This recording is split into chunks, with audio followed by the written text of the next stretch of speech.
વડોદરાના વિનયના મોતનું કારણ બનેલા હિટ એન્ડ રનની ઘટનાનો આરોપી ઝડપાઈ ગયો. સુસેન તરસાલી રિંગ રોડ પર બનેલા હિટ એન્ડ રનની ઘટનામાં ઇજાગ્રસ્ત થયેલા વિનય રોહિત નામના યુવકનું સારવાર દરમિયાન મોત થતા પરિવારજનો નોંધારા બન્યા અને હવે વિનયના મોતનું કારણ બનેલા ફરાર કાર ચાલકની મકરપુરા પોલીસે ધરપકડ કરી લીધી છે.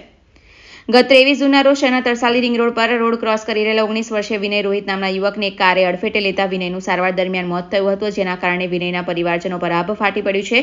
વિનય એસી રિપેરિંગનું કામ કરી તેના માતા પિતા અને 4 વર્ષના નાના ભાઈનું ગુજરાન ચલાવતો હતો. વિનયની કમાઈ પર જ તેનો આખો પરિવાર નિર્ભર હતો, પરંતુ વિનયના મોત પછી તેનો આખો પરિવાર ન્યોધારો બન્યો છે. ત્યારે બીજી તરફ અકસ્માત સર્જનાર ફરાર કાર ચાલકને મકરપુરા પોલીસે ઝડપી પાડ્યો છે. મકરપુરા પોલીસે હિટ એન્ડ રનની ઘટનામાં ફરાર કાર ચાલકને શોધવા માટે તમામ સીસીટીવીના તપાસ કર્યા હતા, જેના આધારે પોલીસે કરજણ ટોલનાકા સુધીના સીસીટીવી તપાસી અકસ્માત સર્જનાર કાર ચાલક તરસાલી વિજયનગરમાં રહેતો ધવલ પટેલને શોધી કાઢવામાં આવ્યો.